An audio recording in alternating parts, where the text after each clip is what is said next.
Welcome to How's Your E-Presence? This show is produced by E-Presence, and I am Mark Galvin, your host. We are so glad that you are here today.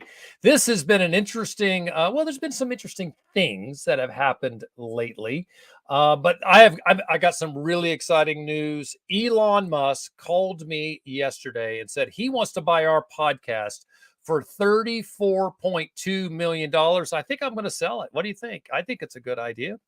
I am very excited that Elon Musk is buying up the whole world. You know, he bought Twitter for $54.2 million, or wait a minute, $54.20 a share, immortalizing 420, which I think is absolutely hilarious. So he must have been planning on buying Twitter, or at least buying something in April, since he landed it right around April the 20th. So we all know what Elon Musk is doing. He's probably got his place up in Colorado fully stocked. Let's just say it that way.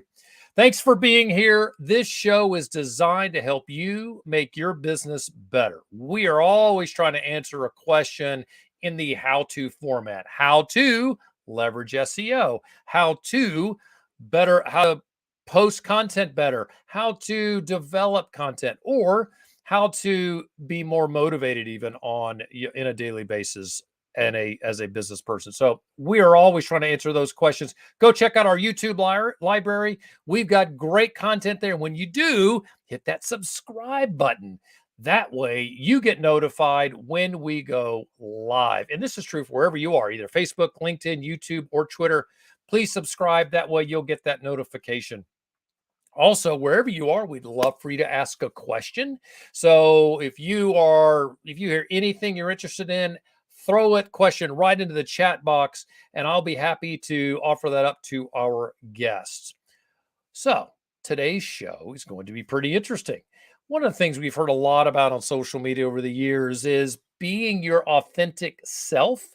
But how can you be both authentic and professional? Something that one of the bigger challenges that we have. Another question, or another topic we'll get into today, is what is an archetype? And what does it have to do with branding? We'll talk about that today, as well as the last thing is, what are the results of being your authentic self? So you definitely want to stick around to hear all of these great topics. The question next is, who is going to talk about all these great things? And I'm very excited to share with you guys that we have Dr. Angela Mulrooney with Unleashing Influence joining us today. Angela is a global speaker. And when you get to her website, you'll see all the great things on her website that shows this. She's a best-selling author, and she's a personal branding expert. Now you can see why we love that she's on our show today. She has worked with thought leaders around the world. She's very good at clarifying messages through their brand archetype. You don't know what archetype is? Stick around. We'll answer that. This is where one of the things that she does is she shows how to leverage the personal brand through LinkedIn, podcasting, or even as speakers on a stage. So very excited that she's here today. Stick around. If you want to ask a question, please throw that question right in the chat box wherever you are. I am sure Angela would love to answer your question. Or if you don't have a question, just tell us where you're watching from. Just drop it right there in the chat box, and I'll share that you're joining our show. Let's see. I think that's all I've got to say there. I think it's time to bring Angela onto the screen. If we can track her down. There she is. Angela, welcome. Glad you were joining us today. I just got to say, I love your brick background. That's really awesome. It's kind of like yours, right? Listen, I love that you're here. You and I talked a long time ago. We've had a couple of conflicts on the date, so I'm so glad you stuck with me, and we found a date that works. I went over a little bit of your bio before we brought you on the screen, but I'd love for you to answer my favorite question. That is, what do you do and why do you do it? So people call me the arsonist because what I do is I burn down what's holding them back from unleashing influence through their personal brand, especially on LinkedIn. And I'm really passionate about doing that because there's so many amazing experts out there who are like how I used to be, which is incredibly shy, incredibly self-conscious. And for them to be able to change the world with what they know requires them having to really blow up everything that's in their way so that they can get over themselves and start moving forward and actually showcasing their expertise. Okay, now that's really cool. Did you just infer that you are an introvert? I'm extremely introverted. I have had to work extremely hard to be able to come across the way that I do. Okay, now, so I think it's really interesting. I was on I did a training program. No, it was a panel with a group of college students. And one of the participants asked a question I thought was really interesting. She asked, how do I network if I am introverted? Mhm. And my perception is introverts are the best networkers there are because they walk in and they take their notes out and they know what they're going to do and they have a target and they do that. Versus me, I walk in and I am dancing through the room, la la la la la, meeting people, talking, getting nothing done. Do you find that introverts are typically, this is a broad stroke, but I just so love to hear what you think. Sure. As do you think introverts are a little more targeted when it comes to networking? I think they're targeted and they also listen more because the idea of speaking to people is a bit uncomfortable. So it's easier to just plant a question and sit back and let someone else do the talking. So Right. introverts are attracted to the extroverts because we can grab a whole bunch of information from you and learn what we want to learn. And then we don't necessarily have to share much about ourselves. I think that's fantastic. Now, see, and I always felt like that when I always like going to an event or networking event with an introvert because number one, they're your wingman or wing person or wing woman, however you want to put that, Yeah. and which is great. And so you have somebody that you can hang with, but they're also going to tug your arm and say that person's you don't need to talk to them anymore. Oh yeah, they're interesting, but you're right. There is no opportunity to sit and talk to them. I think it's really interesting. So it is true. The best networkers are in fact introverted. How did you get what were some tips that you found that got you from that, all right, this is not something I'm comfortable doing, to where you became at least satisfied with the way you were networking? So the networking actually was happening in the dental clinic. So the doctor in front of my name comes from me being a dentist. And I had primarily worked with children, which was easy because I could just tell them stories. And then when the parents would come get them, give them a quick summary and off they went. And then I decided to buy a practice at 28 years old from a 78-year-old dentist. So there was a Oh, wow. 5-decade generation gap. And he was boisterous, larger than life. And I was this little wallflower who wanted to be like literally disappearing into walls. And to be able to fill his boots, I had to step out of myself. Otherwise, I was going to fail. So I started to just like latch onto the clinical chair and sit there and just make myself stay until I got the questions asked that I needed to ask and had a little bit of conversation with people and just made myself get better and better at it. So the networking All was right. originally one-on-one that way. Yeah. Well, I think it's great, and there are things that a lot of us can learn from the situations that we put ourselves through as adults. Young people come at it, or even I've met a number of introverts that are in their 30s and 40s that still struggle with that. And it sounds like just jumping in doing it is half the battle, right? It's still fear, and I totally get that fear. And I don't think that even extroverts are still afraid that they're not going to connect. I think it's really interesting. So we do have a comment I'd love to share. Lisa Cutter commented that she loves the concept that introverts make the best wing people for extroverts. I know Lisa. I don't know that she's an extrovert or introvert yet. I'll have to ask her that after the show sometime. All right. So I got like 30 questions. No, actually, I only have 30. I've got some questions I want to throw at you. And I'm really, really interested in how you are able to help people build their personal brand. I think it's fascinating that you came out of dentistry and have a doctorate and have folded into personal branding. I think that's a really fascinating transition. I'd love to hear a little bit about that. But here's the thing. We all say this. I've said this for social media, especially. You want to be your authentic self on social media. And I want to tell you what, that's kind of hard. How Mhm. can I be my authentic self and still be professional? Because some of the things that I think are really funny, they're not professional. I was going to say, the things that my kids do, the things that my dogs do, the things that I think are really amusing are not necessarily going to lend themselves to from me being authentic, or quite frankly, I see things that I don't like, and I'd love to criticize people. That's probably not a good thing either. How do you coach people on being the authentic self while being professional? Well, I think the concept of being professional is really strange. It's like this albatross around our neck that we're handed when we finish our professional degrees. And I we're love that. told, yeah, it's so true. And it's not really well defined. Professional means that we have a professional degree. It's not really a set of behaviors. Yes, we have governing bodies that say, okay, you can and cannot do this. So they give us this little box that we have to stay within and try not to color too much outside the lines. Right. But outside of that, we have, like, to be human in our presence is not a bad thing. But we get scared because we have this professionalism hanging over our shoulder.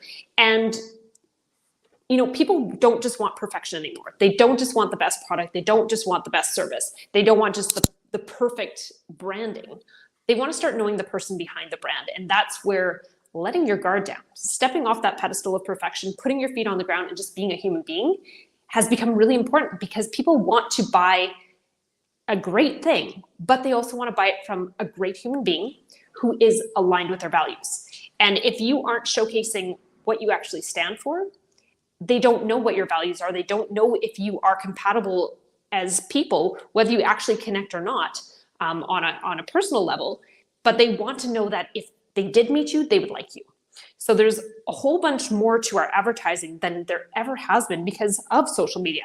People want to go in and they want to dig in and see, what does this person actually stand for? Do I believe what they believe, or am I completely against what they believe, and so I'm going to go find someone else to buy from?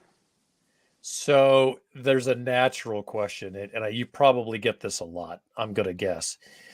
One of the challenges today on social media is that people like to express their beliefs, and I'm going to go straight to politics. They want to get into their political beliefs, and I do. And actually, we have I'm going to say a policy. We encourage folks to not talk about three things on social media. Don't talk about politics, sex, or religion, unless you're in the business of politics, sex, or religion. Are there other areas where people can be more authentic, or do you say to folks, okay, regarding those three hot topics, go there, but do it in a certain way? What are your thoughts about that? It really depends on how much it plays into their brand. Okay. So some people will, like, we're starting to see on LinkedIn the cute cat videos and this kind of stuff. And I look at it and I go, this is not Facebook, people. Like, that's a totally different platform. That's not how you're supposed to use LinkedIn. And so we need to think about how we're using the platform and how it represents our personal brand. You can go hyper personal as long as it relates to what you're trying to get across and convey through your personal brand, through how you're trying to change the world with what you know. So you have to be weighing everything that you're going to put out there and make sure that it is actually aligned with that. And if your political opinion is aligned with that brand, go for it. If it's not, and it's going to get you in hot water and potentially alienate people for no reason to alienate them, that's a different story.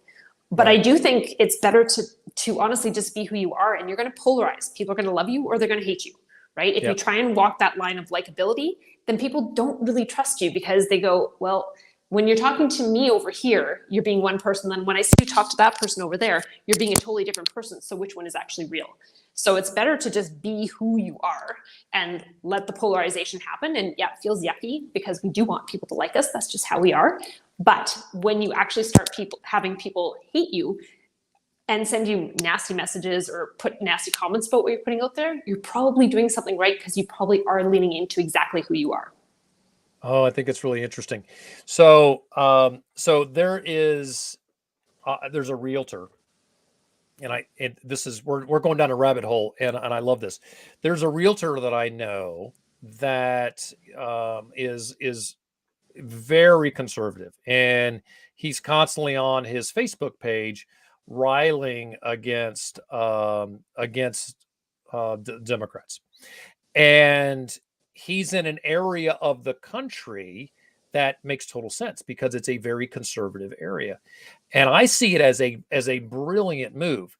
Let's take that same guy and put him in we're in Atlanta, Georgia, or I am in Atlanta, Georgia. And there are some pockets in Atlanta where it is very liberal, it's very Democrat. The Democrats really hold the day there.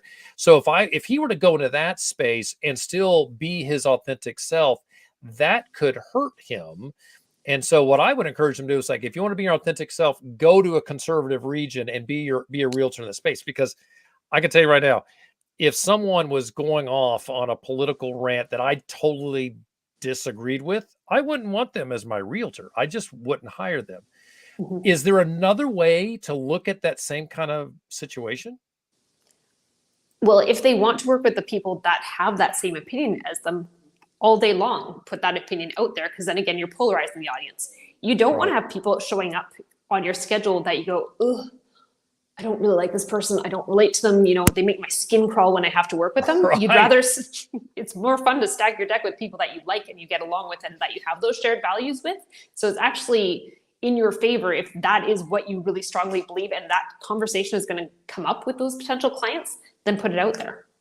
I think it's great. Okay, cool.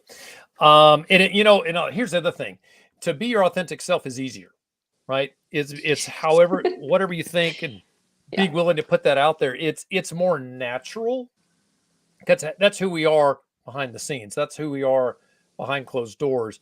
So I think it could actually be easier to practice that.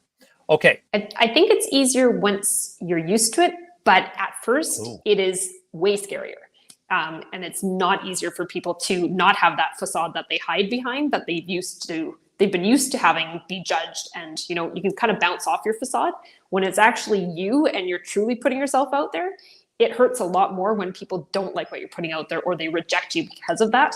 So that's where a lot of that hesitation that stops people from actually being who they are comes from.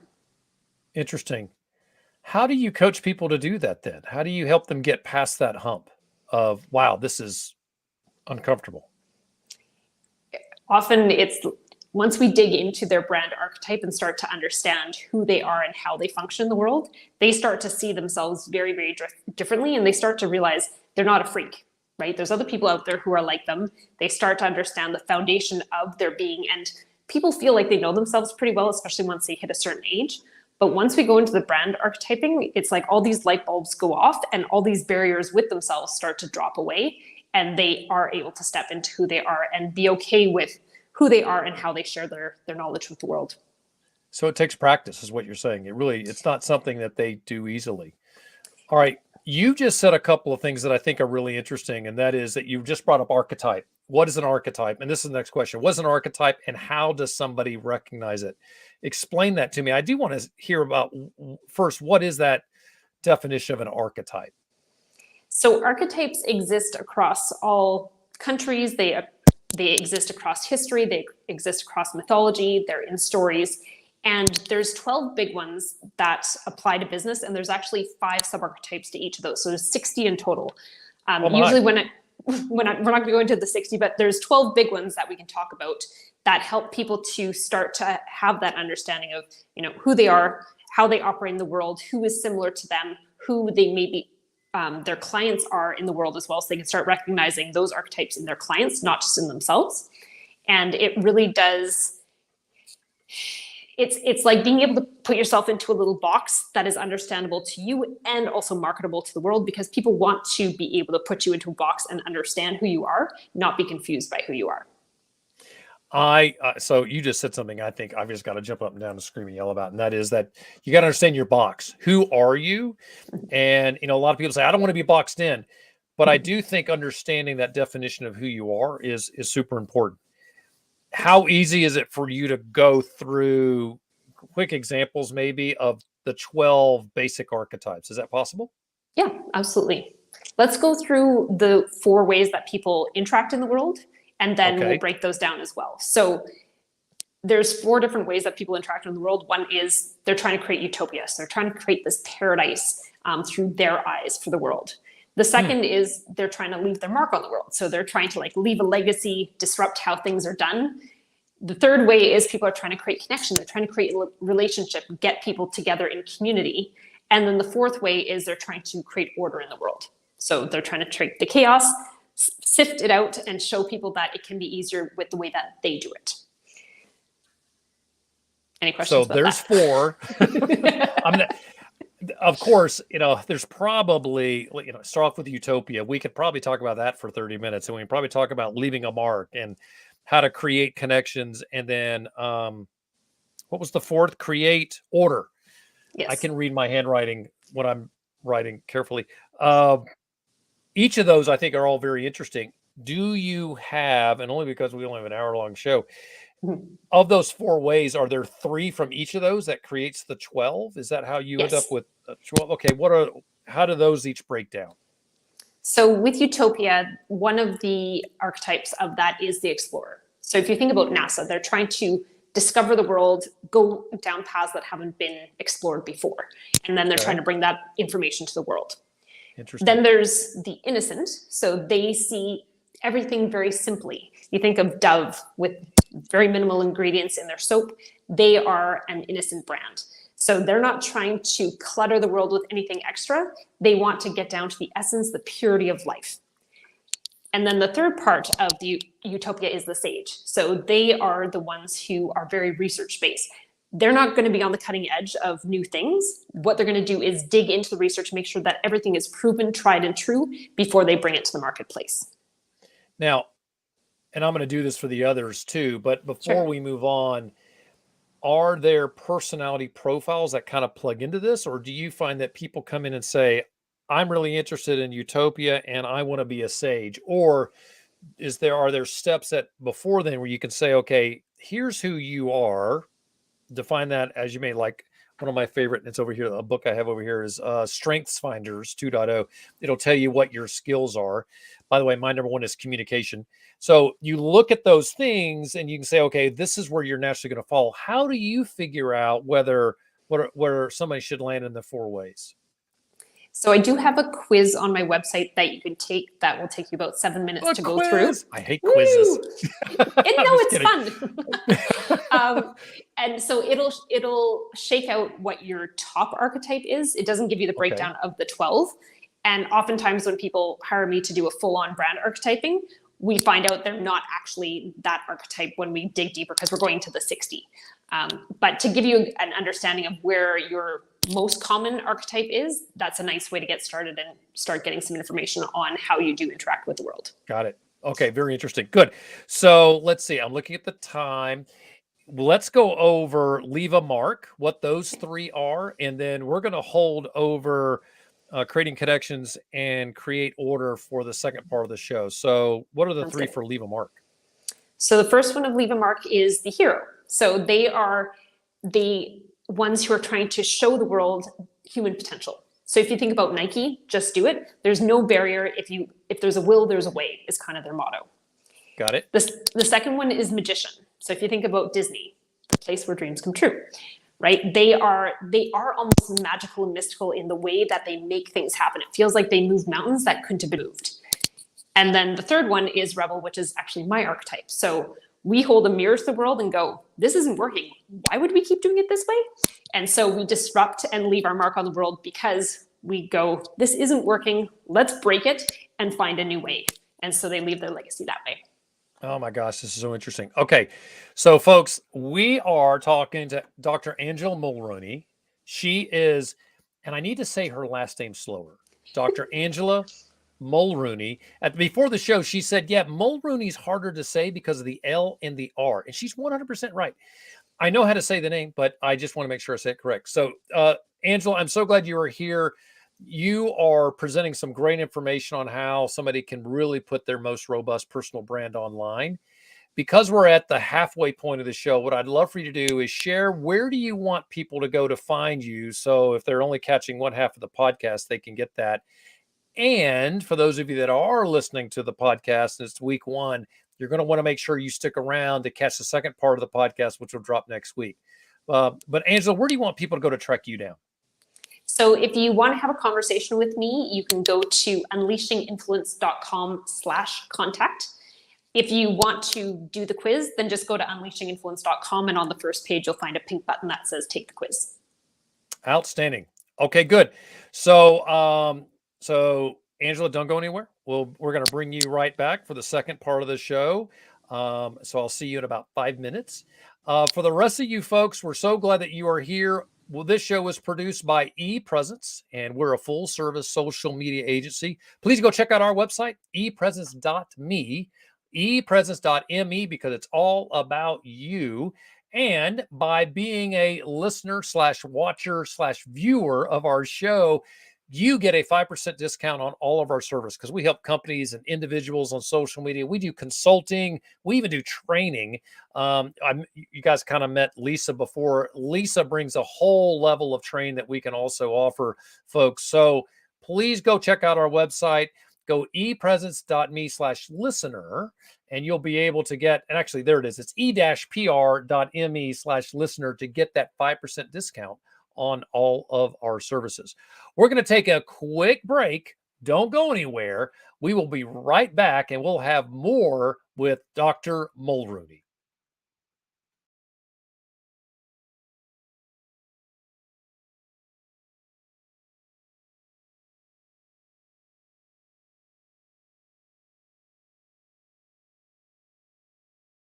"72% of people have found that if they post every single day on LinkedIn, they see a higher level of engagement and, as a result, a better ROI. At ePresence, we encourage you to post every single day on LinkedIn. The challenge is finding content that you can share every single day. If you would like help with that, that's exactly what we do at ePresence. Let us know. We can help you. ePresence, social media solved."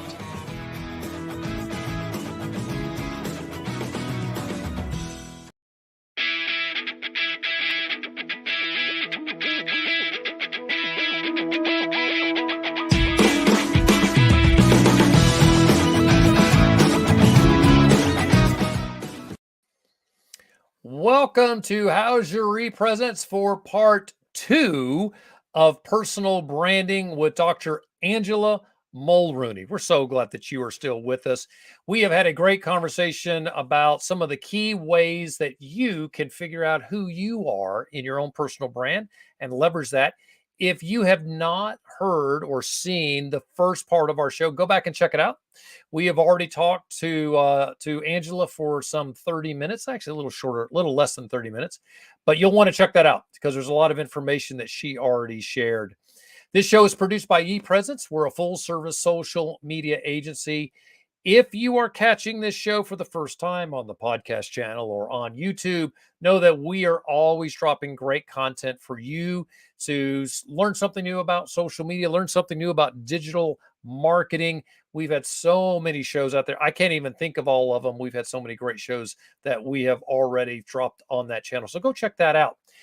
Wherever you are, we'd love for you to subscribe. So hit that subscribe button on your screen. The reason is that way you get notified when we go live. When we go live, you can join us and ask a question. So you could ask Dr. Mulrooney, and think about this. If you're listening to the podcast, you think, gosh, I don't know why Mark didn't ask her this question. Well, you should have been tuning in live. You could have asked her that question yourself. So check that out. Go ahead and subscribe to any of our channels, and that way you can ask all of our guests your own questions. Let me give you a little bit of highlight of who Angela is. She is an unbelievable, great speaker. She has talked all over the world. She's also written her own book. She's a personal branding expert. She works with thought leaders all over the world. And what she does is clarifies messages by helping each of her clients understand who they are through an archetype. And we talked about 2 versions of archetypes. And actually, Angela really broke those down in the first part of the show. So you're definitely going to want to go over there and check that out and listen to that first part of the show if you're tuning into the second part. Let's bring Angela back up to the screen. There you are, Angela. Welcome back. Thanks for hanging out. No problem. So we got into some very interesting stuff in the first part of the show, and you've been very kind breaking down the 4 different archetypes that folks can be, or they are. Is it a B or R? I think it's probably B, right? So the things that you said, the 4 ways people are either interested in utopia, they want to leave a mark, they want to create a connection or create order. And you already covered utopia and leaving a mark. So I'd love to get into how to create a connection. What are the three ways, the various versions on the creative connection? Is that a good place to go? Absolutely. Rock on. So take it away. So the first of the archetypes that fit into creating connection is the jester. And I love the jester because they are so underestimated in the world. The person who can poke fun at a situation and kind of twist it on itself, and then we suddenly go, oh, they have a point. They are some of the most influential people and the most underrated. So if you think about comedians, some of our late night hosts who host our comedy shows are the ones who really are changing the world through humor, because they help us to let our guard down so that we can open our mind to new things. Very cool. Then we have the lover. And the lover, sometimes people kind of get offended by having lover as their archetype. So like, but I'm not trying to be everyone's lover. And so that's mixing up with one of the sub-archetypes of lover, which is hedonist. And we've all seen hedonist stuff out there where someone is, they're dressed very provocatively, or they're showcasing too much skin on their content. You're like, what? This is not professional, when we were talking about professional on the other half of this. Right. So, but that's again with just being who you are and polarizing your audience. But lovers are really trying to create relationship. They want to have that long-term client. They want to intimately know someone, not sexually, but intimately understand who that person is. And they bring a lot of sensory stuff into their work. So sensory is engaging sight, sound, taste, smell. They help you to have that really human experience where we are engaging all of our senses. Cool. All right. So you said jester, lover, and hedonist? No, hedonist is a sub-archetype of lover. The third big one that fits into people who are trying to create connection are actually the girl or guy next door. So if you think of Home Depot, IKEA, these are companies that are trying to be accessible to everyone. So they're not trying to have this luxury item where there's a discrepancy in the market of who can access them. They want everyone to be able to use their products. And so they're creating community by creating accessibility to their products and services. Got it. And what did you call that one? The girl or guy next door. Oh, really? Okay. So that one has two words, keywords, girl or guy next door. Correct. It's a little longer there. All right, good.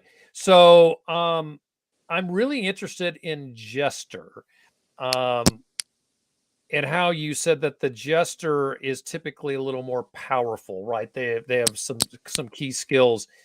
Right. Is that something that somebody can learn, or do they kind of, nurture or nature, I guess is the question here. Are people born a jester, or can they become a jester? I think you can develop different parts of yourself, but typically the archetypes are who you inherently are.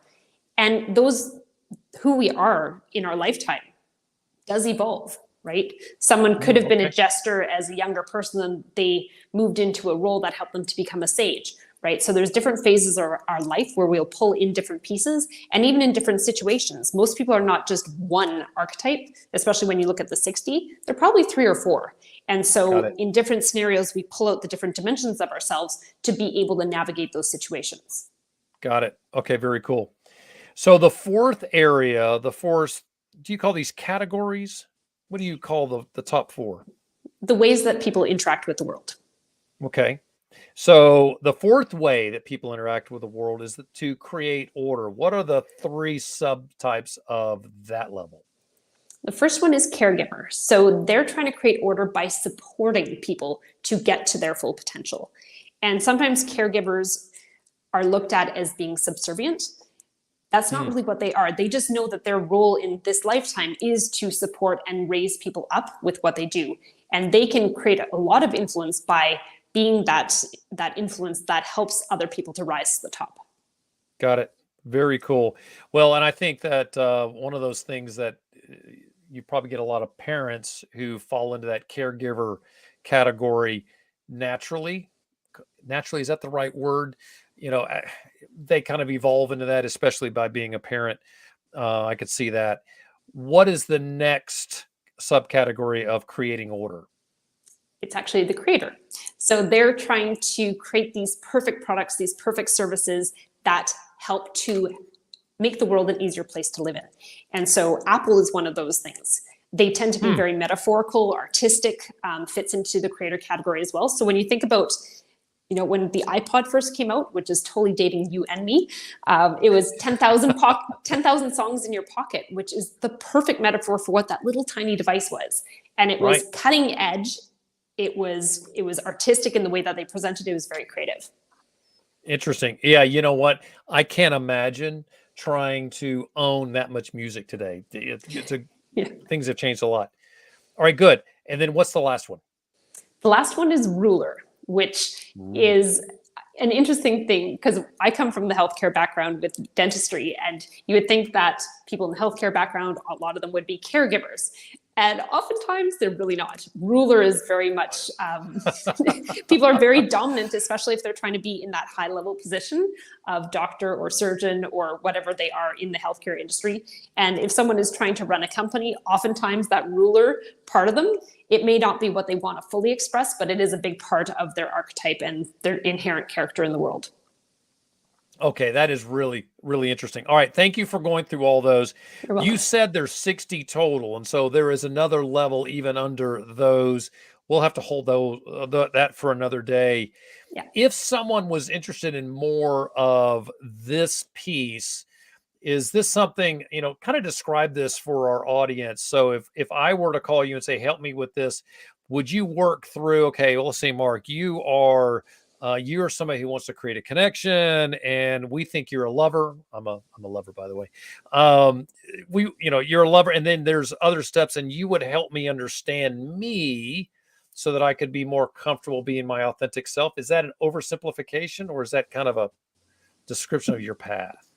So how I work is they have this really extensive questionnaire that they love filling out. It usually takes them an hour to 2 hours to actually go through it. Then I take that information and then I work with them for 4 hours, digging into their soul, asking them questions and really getting to know them, getting to know their buyers. And so I get a really good idea of who they are as a person, who they are as an entrepreneur, as a professional, as well as who they want to serve in the world. And then I pull that package together and give them a playbook of how they operate in the world, who their ideal clients are, what kind of words we need to use to really be congruent in everything that we're doing, so that no matter where someone sees them, whether it's a sales conversation, on a podcast, speaking from the stage, they have this vocabulary that they use that really represents that archetype or combination of archetypes, so that they become fittable into that little box in the marketplace that people go, oh, okay, that's consistent. I get it. They're congruent. Yeah. And that's them. And they probably find it freeing to know this is who I am. Yeah. I should be this. Let's embrace who I am. I love that. Yes. Well, good. I think what is interesting, a lot of what you just shared is a marketing plan, without calling it a marketing plan, where basically what you're saying is, let's figure out where you're going. Let's figure out the lane that you should be communicating in, and stay focused on that. And as a result, you're not going to do anything that's going to jar me, right? Mm-hmm. I'm going to consume the information you're sharing and see it as congruent with who you are. And that makes more sense. It makes me more comfortable, because I don't like surprises, right? None of us do. We want to know the person is the person. So I'll give you an example off the top of my head. The Kardashians are big on social. We know that. And if all of a sudden the Kardashians started showing up and they started giving advice on how to play golf, I would be confused. It's like, what just happened? And if that's all they shared, I would be a little lost, and I think they'd probably lose followers. So you need to be congruent on who you are. And that makes, to me, that makes great sense. Okay. So the next thing I'd love to get into is we've talked about how to develop that message, right? Who you understand all of those archetypes and who you are. Once somebody has figured that out, where do they take that message? What do they do with that? Do they contact a PR professional and say, hey, push this out there? Or how do they communicate that next? So a lot of it is also packaging their talent. And the people that I work with are really talented. So they have all these different things that they can be putting out there. And when you showcase too many talents, the market doesn't believe you, because they're like, no one can be that good at that many things, even if you are. And so we need Right. to figure out how to package them into a niche using those skills, but put it in a package that makes sense to the marketplace so that people will buy it. So it doesn't mean that we're abandoning skills. Maybe we do need to abandon some skills, but oftentimes we can use all those skills in that package, but we're just trying to make it easy and simple for the world to understand what you represent, what your product or service is, and how it can benefit someone else. All right, good. When you start working with people, are they typically selling something, or is there what do you find if actually if you and I were having coffee, I'd ask it this way. I might as well be my authentic self. Who's your favorite client, right? Who is that favorite client? Which means what type of people, what business people do you typically work with? So there's kind of two sets. They're either entrepreneurs with a product or service, or they are an executive who has moved high up in a company in their industry, and they have really developed a body of knowledge that they want to share with the world and be able to take that to go out on their own. So that, if something happens, companies go sideways, another pandemic hits, and they are scrapped from the company, they have this safety net that they've developed that shows the world really what they're about. And so it's either entrepreneurs or executives that are trying to develop out their personal brand so that people understand who they are, and they create that safety net by creating content that supports that. Interesting. So you've worked with a number of upper level executives that are, what word comes to mind is they need to recreate themselves. Mm-hmm. But what you've just shared with me is they don't necessarily need to recreate themselves. They just need to be who they are. And you help them see this is who you are. Quite frankly, they'll probably be a lot happier if they phase into who they really are. And so you'll work through that methodology with them, and that helps them. Yes, and I help them to create content. So the brand archetyping is that first understanding. And then I usually work with people for 90 days in a group setting where we go in and we start developing how do you become captivating on camera? How do you use your hands? How do you use the space so that you become interesting to watch? How do you use your voice? And lots of people end up just like clamping their hands together because it's comfortable holding yourself. And so we need to not just do that. We need to actually be expressive with how we do this. And whether it's on your content, it's on stage, or it's on a podcast, how do you become that entertaining, captivating guest that everyone wants, who also is this high-level thought leader? Oftentimes when people are those thought leaders and they're uncomfortable on camera, it's like deer in the headlights, and they get really perfect and they get really measured in what they say, and they're afraid to step out of line. And I give them the skills and the permission to be who they are, because if you're trying to be perfect, you're going to be boring. It's way more fun to watch someone be who they are, let their hair down, still be a professional because you have that professional degree, but be a good human in the meantime.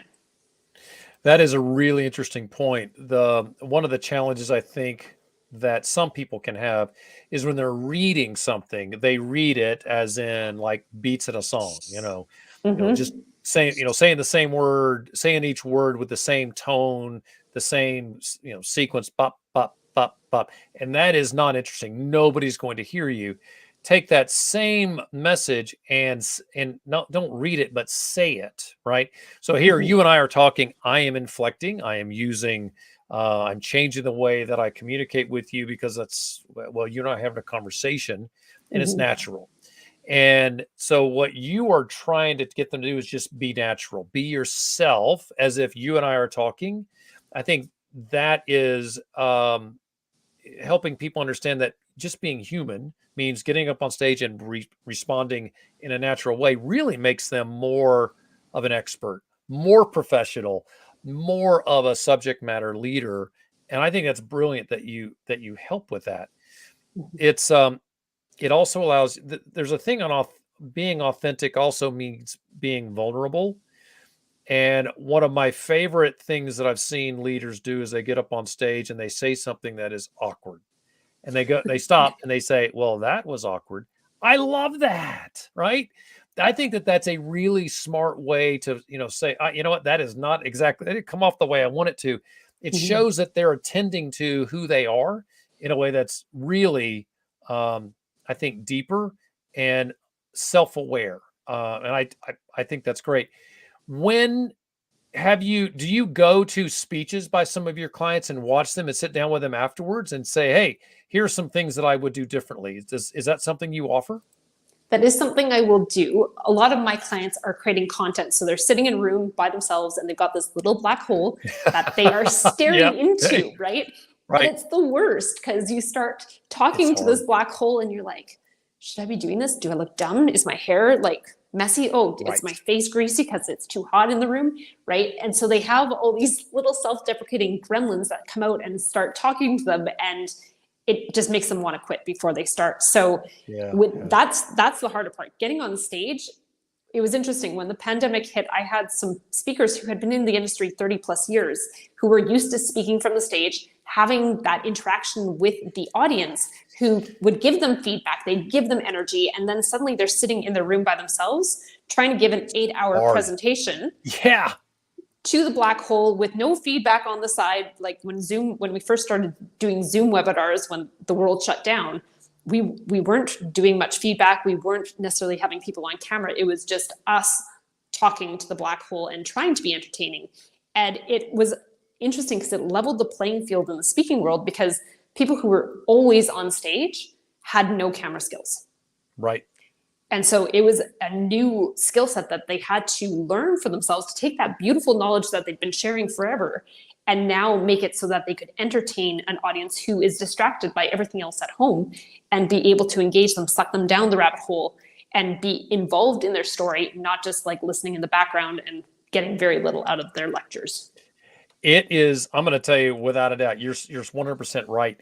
In the beginning, talking to a camera here between my two monitors, and I had to create something that would help me engage. So no joke, I have 3 kids, and I had a photograph of my 2 daughters, and I cut out a little hole in between them, and I pasted a picture of the 2 of them on my camera so that I had somebody to talk to, because I found it very awkward. It was because our brains are telling us our brains say you're talking to an inanimate thing and it is not responding to you. Speaking live is 10 times much more fun. I mean, it is great because you can hear, okay, I'm flat. I need to change this. I can do something to shake it up. So you could go down and you could talk directly to someone in the audience, let's say, just to shake it up. But that is a very good point. So I'm guessing that you watched a lot of people do their online versions and you were able to give them feedback there. That's for sure. Cool. And then a lot of them are creating short bits of content as well, because that's really how you audition for webinars, is having your regular presence of 30 to 60 minute slices of content that, if you do it well, you shouldn't be reading it. You should be able to present that start to finish without having to have cuts and edits. And so, there's lots of different skill sets that I bring to help people to unleash their influence through these different mediums that they can be presenting from. That's really cool. So how do you help people succeed, and how is a good way to define success using the personal branding and being an authentic self online?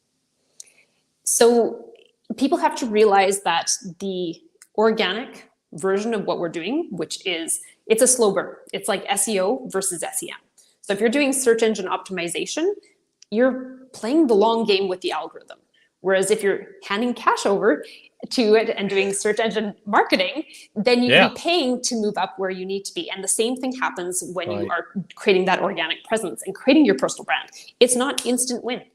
And so you have to be in it to win it. You have to commit to a year of putting out 10 pieces of content a month and putting out 4 videos per month in that 10 pieces of content, so that people can dynamically see what you're about and see that you are bringing fresh stuff to the market all the time.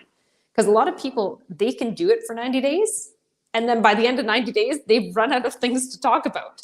And so that's, once you tip past that 90-day mark, that's when people really start to trust you, and they'll start to engage and put their reputation on the line by actually liking or commenting or sharing your stuff. And on LinkedIn, people are really, really cheap with their likes and comments and shares, because them saying you're doing a good job is putting their reputation on the line if you turn out to not be awesome at what you're doing. Right. Right. Oh, such an interesting point. And you brought up LinkedIn a few times, and I think that that's interesting because LinkedIn is not like other social media. In fact, it's just not like any other social media out there.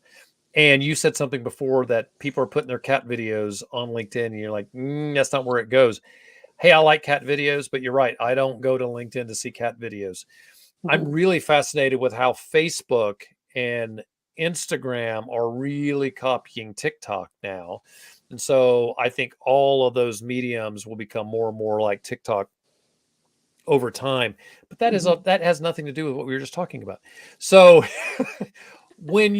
how did you get into this? What is it that you did when you went from being the doctor in the dental practice? How did you make this transition? And was this something you did immediately? Did you just turn the lights off on the practice? How did you make this transition? I'm fascinated by that.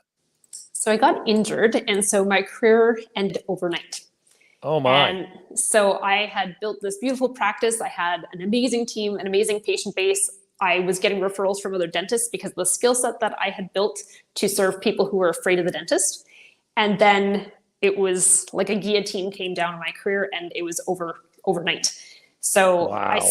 spent 2.5 years keeping my practice because everyone was like, oh, you built this amazing brand. People know you. They're referring clients. Keep going with it. You've already invested so much effort, blood, sweat, and tears into this thing. So keep going. And every day that I went into the practice was like someone ripped the scab off my heart, and it felt like I was bleeding all over again because I had wanted to be a dentist since I was 2 and I was 32 when it happened. So Oh my. 30 years of wanting to be a dentist kind of went up in smoke. So when 2015 hit, I was in Calgary, which is an oil-based city. The oil crisis hit, and I could see our economy taking a nosedive super fast compared to when I first bought the practice, which was during the global financial crisis. So I decided, you know what? I'm not doing this with associates. I'm not doing it when I can't be the person doing the dentistry. So I sold the practice and decided to go back to full-time dancing professionally and built my dance company. I danced professionally as long as I was a dentist, so it really wasn't that weird of a transition, except to the people who had no idea that I danced professionally. They thought I ran Sure. away to join the circus.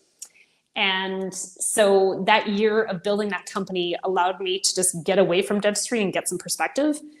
And I realized, in the 8.5 years that I was able to be a clinical dentist and then 2.5 years being on the sidelines, I started to go, you know what? I've been through some really weird stuff in that time, and I've taken some education that most people would have loved to have achieved in 30 years, and I did it in a very short amount of time. There's stuff I can teach people to take a silver lining out of this devastation to my life. So I started building Unleashing Dentistry's Potential, which is my coaching company. Started teaching people how to niche, how to brand their practice, how to niche into what they were actually passionate about, not trying to be everything to everybody. And to get that company noticed, I took to LinkedIn and started talking about what I knew. And I started off at first not being my authentic self because I was told I Wow. needed to blend in before I stood out. And I still have the side of my hair shaved, and I've got crazy curly hair. So I was like, okay, well, I'm just going to part this so that I look normal, and I'll talk conservative. And I flatlined and then got more and more Yeah. uncomfortable. And suddenly I just went, you know what? I'm just going to try Be being you. me and see what happens. Yeah. And went from 200 to 12,000 industry followers in a year after I made that change. And then people started asking me to do their personal branding for them. So I officially launched Unleashing Influence. I'd been doing a little bit of personal branding for people prior to it becoming official. But January 2020 is when that company Wow. became live. 2 months Yep. later, the pandemic hit, and I was like, okay, this is awesome. And here we go. Yeah, here we go. Another crisis. Sweet. And I had 2.5 full-time team members at that point, and they're like, you know what? If you need to lay us off, the world's getting laid off right now. It's okay. And I said, nah, buckle down. We are going to just put all of our effort into this and see what happens. And by 10 months into the pandemic, I had 14 full-time team members. So the Wow. company Good just for took you. off. Yeah. Bravo. Oh, I love that. That's a great story. That's a great story. We need to hear more stories like that because that's really inspiring. So thank you for sharing that with us. You're welcome. And the point of being your authentic self, which I think it is everything you've said today makes just logical sense. Isn't that funny? It's just logic. Yay. Okay, yeah, that makes sense. All right, we are at the end of our time. So this has been such an interesting conversation, and I am so happy that you found time to spend with us today to share all this great information. Angela, where should people go to get more information about you? If you're interested in learning more about personal branding, honestly, go to my LinkedIn. There's new content all the time on there. And there is a group that I can invite you to called the Unleashing Influence Community that has exclusive content to building your personal brand. And then, of course, there's the website as well, which we've mentioned before. Awesome. So what we'll do is we'll make sure we put all of that information in the show notes. So we'll put your LinkedIn profile on there as well as the link to your website. And hey, Kinsey, put up her website there at the bottom of the screen. So one of the things that you guys should do is you can get more information by going to her website, unleashinginfluence.com/contact. And it's right there on the screen. If you're listening on the podcast, look in the show notes. You'll be able to track that down. Angela, thank you so much for joining us. This has been a fun conversation. I think that it's really interesting to know, and I actually like the methodology that you have for stepping through the process to discover who your authentic self is. It's a marketing plan in its most basic sense, and I get that. That makes that's something we need more of. Having a good plan and knowing where you're going is a smart way to go. So thanks for joining us. I appreciate the time, and I hope to see you again soon. Awesome. My pleasure. Thanks, Mark. For the rest of you folks, thank you for being with us here on How's Your ePresence. How's Your ePresence is sponsored and produced by ePresence. We are a full-service social media agency. This is the kind of work that we do on How's Your ePresence. We bring on people like Angela to help you see ways that you can do a part of your digital marketing, in this case, personal branding, a little better. If you would, wherever you are, hit that follow button. Follow us on either Facebook, LinkedIn, YouTube, or Twitter. That way you'll get a notification when we go live. Now, I've done this in different order. Kinsey, I'm sorry I just threw you a curveball. ePresence is, this show was produced by ePresence. You can find us at epresence.me. That's epresence.me because it's all about you. We offer social media management for individuals as well as companies. Not a lot of firms are willing to do both personal and individual. We also offer consulting and training. If you'd like any of those offerings, go to e-pr.me/listener. The link is on the screen. Go there. Just by watching, you get a 5% discount on all of our services, and we'd love to hear from you there. How's your ePresence? Heck, we're everywhere. I just mentioned it once already. We're on YouTube, Facebook, LinkedIn, and Twitter. We run our shows live, and then we drop them as podcasts later on our podcast channel. We'd love for you to subscribe on your podcast channel, wherever that is. If you want to find out where we drop our stuff, go to epresence.me/podcast, epresence.me/podcast, or just go to our website, hit the little, it looks like a little hamburger, hit that little menu, and you can track down where we drop all of our podcasts. This show is produced by Mackenzie Munzer. Mackenzie's on the background. I call her Kinsey. It depends if I'm mad. If I'm mad, I call her Mackenzie. No, I'm just kidding. But Kinsey, we love the work that you do for us. Until next time, for my guest, Dr. Angela Mulrooney, I am Mark Galvin. Thank you for joining us on How's Your ePresence?